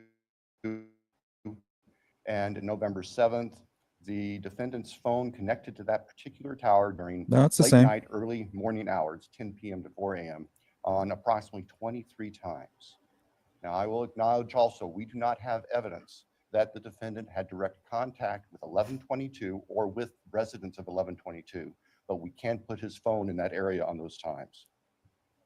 In the interim, on August 22nd of 2022, Lake Tahoe County Sheriff's Deputy Darren Duke conducted a traffic stop in the early morning hour or late evening hours, about 11 p.m. On the Let me know when it cuts back. I'll pull it up. Road. This was the traffic stop of Mr. Kohberger's car, which turned out to be a 2015 white Hyundai Elantra with Pennsylvania plates. During the course of the traffic stop, Deputy Duke was able to obtain Mr. Kohberger's name, Bryan Kohberger, his phone number, and his address, which at that point was an apartment address in Pullman. We then move to the early morning hours of November 13th, 2022. The state's evidence would show that early morning hours on that day, Mr. Kohberger's phone left his Pullman residence, which is an apartment in kind of the central northwest part of Pullman. That phone was then subsequently turned off at approximately 2:54 a.m. and remained off until approximately 1 on Sunday, the 13th of November. The state's evidence would include a trial, video surveillance of a business on the Moscow-Pullman Highway, just across the state line from Moscow. It would show a vehicle matching the description of the defendant's Hyundai Elantra entering Moscow at approximately 3:02 That's new. Compiled surveillance that the investigators put together. That's on their end, not mine. Then show the defendant's car, the white Elantra, as I've described, circling the 1122 King Road area, that neighborhood, starting around 3:30 or so in the morning. Comes into the immediate area of on a dead end. Yeah, that's them. That's them, not me. Several times. They're echoing. 4:05 that morning, the defense car had entered that area, was leaving, stopped at the intersection of King and Queen Road, did a U-turn, and the state's evidence would show that the defendant's car came back and parked behind and above the 1122 King Road residence. The state believes that its evidence would then show I think they fixed it. The defendant entered the residence of 1122 through the kitchen sliding door on the back side of the residence, which is the side of the residence that would face the area above where the defendant's car was parked. Defendant entered the residence, went to the third floor, and with a knife, killed Madison Mogan and Caitlin Gonzalez. J-Ray, I just clicked the traffic stop. I mean, I don't have it all queued up here. Give me a break. Jeez.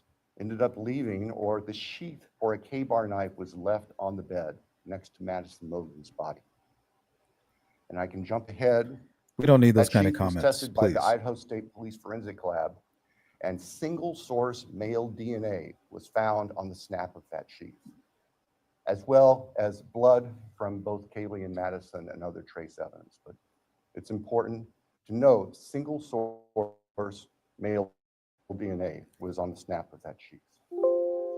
The state's evidence would show that Xana Knodel was still awake at this time. In fact, had taken a DoorDash order. Well, what are you expecting me to do about it? Started. Her room was Just not keep on the those third types of floor, it thoughts was to on the yourself. second They're not floor on the helpful. west side. As the defendant was either coming down the stairs or leaving, he encountered Xana, and he ended up killing her, also with a large knife.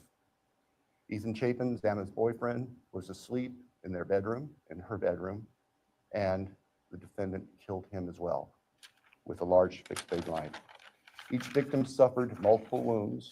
I will state for the record that there is no evidence there was any sexual component or sexual assault on any of the victims. I want to make that clear so there's no That's new speculation. information too. There were two other roommates in the house, and they were already asleep. During the course of this, one of those roommates awoke, looked out her door not knowing what was going on, and saw the defendant, who was dressed in black with a black balaclava on, holding some sort of container in his hand. And she saw him leave the house through the direction of the kitchen where that sliding door is that I mentioned before. At approximately 4:20 that morning,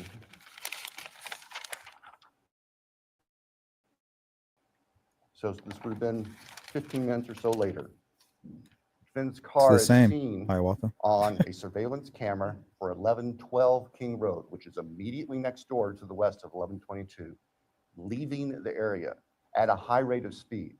And if the court were to see that, or anybody in this courtroom would see that, you can see the car almost loses control as it makes the corner, heads north, and then turns to go south on Walinta, which is one of the only ways to get out of that part of town. The evidence would show that following that, the defendant in his Elantra drove south of Moscow. We know that he drove on the back roads because there are surveillance cameras on the main highways, Highway 95, that would have picked up the defendant's car if he'd gone that route. And they did not show the defendant's car on that route during the time. So we know that he went through a variety of back roads in very rural, isolated part of Latah County. About 4:48 that morning, defendant's phone comes back on. And the evidence will show that that phone was located south of Moscow, likely at a side road intersection with Highway 95. From there, the defendant's phone activity tracks heading back north towards Pullman, Washington, where the defendant lived. About 5:26, starting approximately 5:26, various surveillance cameras in Pullman, Washington pick up the defendant's vehicle as he enters Pullman from the south and heads north and slightly west towards his apartment, where he arrived at approximately 5:30 in the morning. Later that morning, Sunday, the 13th of November of 2022, Mr. Kohberger's phone returned to the area of King Road. We don't know exactly what he did, but it returned to that area. It's about 9 o'clock in the morning. It's there for about 10 minutes and then returned to his Pullman residence. About 9:30, the state's evidence will show, evidence taken from the defendant's phone, that he took a selfie of himself on his phone in what appears to be the bathroom of his Pullman apartment with a thumbs up.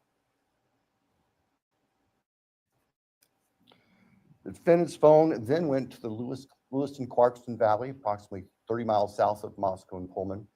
And the defendant is actually seen with his car at various businesses down there. This area is the confluence of the Clearwater River and the Snake River. Lewiston is Idaho's seaport. Large bodies of moving water down there. In addition to tracing the defendant's activities, as I've just outlined on the 13th and leading up to the 13th, the state's evidence will show that following Sunday, November 13th, 2022, business records show that the defendant began searching for a K-bar knife and a K-bar knife sheath, as the state believes, to replace the one that was left at the scene of the murders. The evidence also will suggest that there were at least attempts by the defendant to delete or alter his purchase history on Amazon, where all these transactions had occurred. Later that week, the state's evidence will show that Mr. Kohberger went to what we would call DMV, motor vehicle licensing here in Idaho, in Pullman, to change his car registration from Pennsylvania to Washington. That's a note, because Pennsylvania cars do not require a front license plate. The vehicles seen on the surveillance cameras in its car showed it didn't have a front license plate on it. At the time of the traffic stop by Deputy Duke in August, it was Pennsylvania plate, no front license plate. Mr. Kohberger proceeded to finish his semester of studies at Washington State University and returned to Pennsylvania for the holidays. Law enforcement at this point were aware of Mr. Kohberger, had been accessing information about him, were trying to find him. They located him in Pennsylvania, and they conducted what's called a trash pull. During the nighttime hours, agents of the FBI What's up, Cindy? who assisted immensely with this case, working with the sanitation department back in this neighborhood in Pennsylvania, took trash that had been set out on the street for collection, sent the contents of that from the Pennsylvania residence of the defendant's parents to the Idaho State Forensic Laboratory, where the lab experts there were able to identify DNA on a Q-tip as coming from the father of the person whose DNA was found on the knife sheath that was next to Madison Mogen's body in the bed. Subsequently, an arrest warrant was issued here in Idaho, and a search warrant was issued in the state of Pennsylvania with the assistance not only of the FBI, but the Pennsylvania State Police. Mr. Kohberger was arrested at his parents' home to return to Idaho. Upon his return to Idaho, a DNA sample was taken from him, and it matched the DNA found on the knife sheath next to Maddie's body at the crime scene. I can tell the court and the public, the weapon itself, the knife, has not yet been recovered. I can tell the court that the defendant's apartment in Pullman was searched, as well as his office. There was virtually nothing there. Nothing of evidentiary value was found. And of course, we are now talking 6 to 8 weeks after the time of the killings. In Pennsylvania, the defendant's car was seized, and it was actually pretty much disassembled internally. And it also had been cleaned. There was a bucket of cleaner right beside it. I think we can all look to our own cars, you know, in those compartments in the doors. We try to keep them clean where you put stuff. There's always some degree of crud in there. They were spotless. The defendant's car had been meticulously cleaned inside. And the state would present to the jury that that was part of the defendant's plan in covering up this. The defendant has studied crime. In fact, he did a detailed paper on crime scene processing when he was working on his pre-doctorate degrees, and he had that knowledge and skill. So, Your Honor, at the end, the state submits that the evidence that I've given just a quick overview of, and that to present in court would consume. Good to see you, Christine. Which the state is prepared to do and has been prepared to do, would show that as the defendant has just admitted and pleaded guilty on November 13th, 2022, excuse me. He bumped the Mr. mic. Kohberger entered the residence of 1122 King Road in Moscow, Idaho. He did that with the intent to kill. We will not represent that he intended to commit all of the murders that he did that night, but we know that that is what resulted, and that he then killed intentionally, willfully, deliberately, with premeditation, and with malice forethought, Maddie Mogen, Kaylee Gonzalez, Ethan Chapin, and Santa Cruz. Dang, is he crying? Thank you. Damn. He couldn't even read it. And this motherfucker's just sitting there. Nothing has changed. All right. He Based looks the on same as he did from the state's, very beginning of proper his and of the importantly, process. Based upon defendant's explicit admission to committing these crimes, the court finds there is a factual basis. Therefore, with respect to count one, burglary, Bryan hasn't felony, flinched. how do you plead, Mr. Kohberger, guilty or not guilty? Guilty. As to count two, murder in the first degree, as it relates to the murder of Madison Mogen, how do you plead, guilty or not guilty? Guilty. As to count three, as it relates to murder in the first degree for the murder of Kaylee Gonzalez, how do you plead, guilty or not guilty? Guilty. As to count four, the first degree murder of Xana Kernodle, a human being, how do you plead, guilty or not guilty? Guilty. As to count five, the first degree murder of Ethan Chapin, a human being, how do you plead, guilty or not guilty? Guilty. Right. The court will find that the defendant understands the nature of the charges and each offense and the possible consequences to him of his guilty plea. Court finds that there is a factual basis for the plea and that finds the defendant believes the plea to be in his best interest. I find that the plea was given freely, voluntarily, and was intelligently made. I accept the plea. I direct that it be entered. I'll continue the matter for sentencing in this case. I think it was mentioned on the call Monday afternoon, the defense wishes to waive a pretrial investigation. Is that accurate? Yes, Your Honor. The state also? Yes, Your Honor, the state does not believe pre-sentence investigation is needed, given the evidence that is available. We want to, though, make sure that all of the victims have the opportunity to make statements to the court at sentencing. Absolutely. And certainly both the state and the defense may present whatever sentencing memorandum and other documents you wish me to consider. The victims will be given an opportunity to provide the statements that they wish to at sentencing. Do we need more than one full day for sentencing? I do not believe so, Your Honor. Obviously, we have numerous victims, and we have victims who share unique perspectives on this, and we want to make sure that they all have time to express their feelings to the court. But I believe that if we can start perhaps 8:30 or so in the morning, that we should be able to complete it all in one day. Defense agree with that in terms of the time frame? Yes, Your Honor. All right. So as it happens, we have some time reserved in this case in July and August. The week of July 22nd is available. I don't know if that's too soon for the parties. See, that's what I told you guys, right? Next Between the week, the week of 21st and the August 4 25th is what I told you. available. Any preference? Your Honor, we're prepared as soon as the court wants to schedule it. The state, Yeah, he ain't going here nowhere. on the 22nd. We've told the victims' families that we're looking at approximately those dates. All right. So because of the plan to bring in so many jurors to fill out questionnaires, I had ordered that no other trials could take place in this courthouse the week of July 22nd.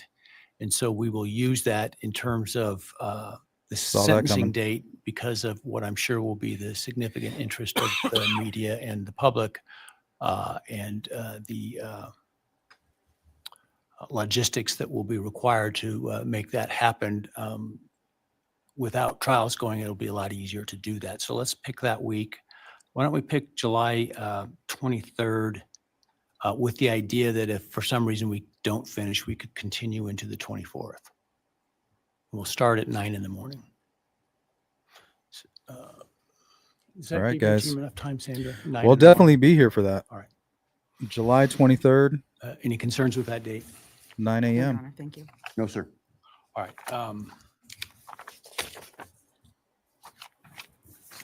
Any reason why I should not rescind the non-dissemination order at this time? You're right. I think that given the history of this case, it would be best if that remained in place through sentencing. So we have time to make sure there's the ability to completely Yep. answer questions. We will be here again, just That like would we be were the today. state's preference and recommendation. We'd have no objection for the order to remain in place through All right. sentencing. I will, at this point, the idea to keep it until sentencing, which time it would be withdrawn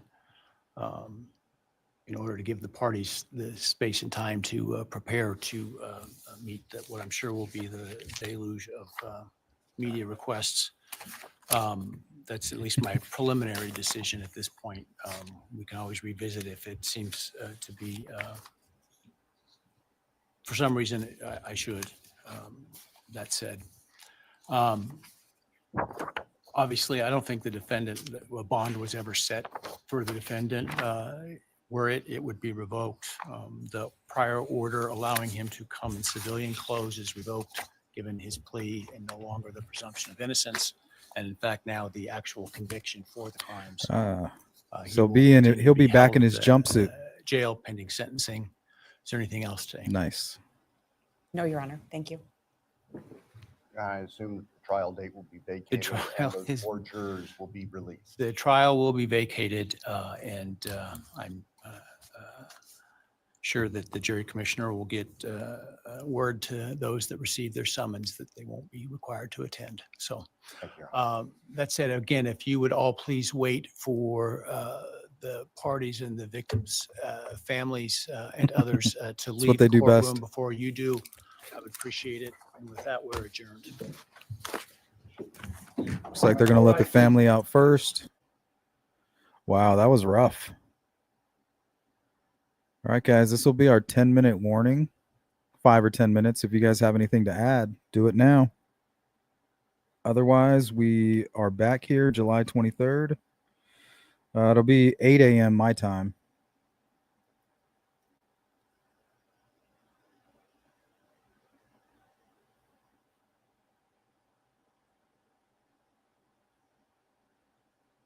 You got it, Hiawatha. Next time we'll have more angles set up. More camera angles. His forever uniform. Can you believe that he didn't even flinch. He didn't show any remorse. I can understand if you're trying to hide the remorse. You know what I mean? Like throughout the process, but you've pled guilty now. You think if you had any remorse, now would be the time to show it. Nothing. He didn't flinch. The day they brought him in handcuffs is the exact same way he looked today while pleading guilty to those crimes. And when they read off what happened in detail, each victim, he didn't flinch at all. He didn't care. When he asked him, do you plead guilty? Yes. He was almost excited. It was like he was answering a question in the classroom, or almost like bumping into a stranger and saying, hey, do you know what time it is? Oh, yeah, it's 3:50. You know, there was no change in him whatsoever.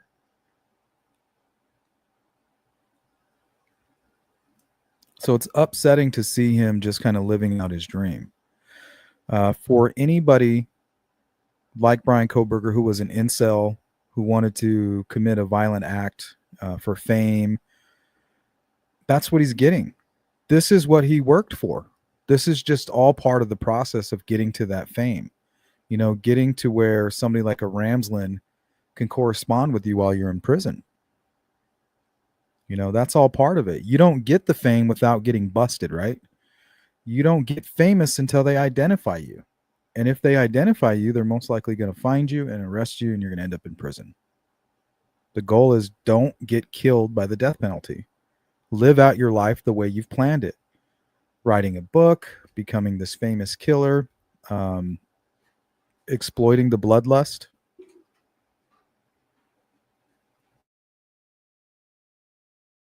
Thought I heard the door.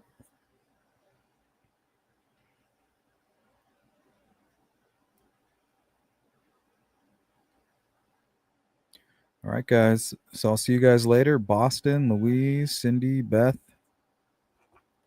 Hold up.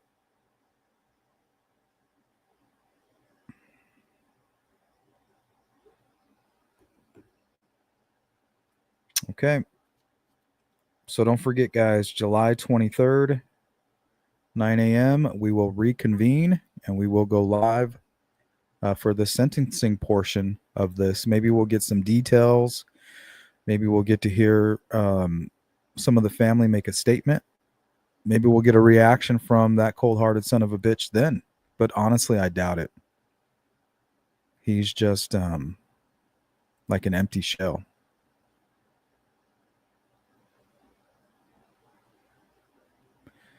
All right. And if you guys are part of the replay crew for whatever reason and you missed the live stream, just drop a comment. Let us know what you think. And I'll see you guys again later today. We got a few live streams lined up. And I look forward to hanging out with you guys again later today. Peace.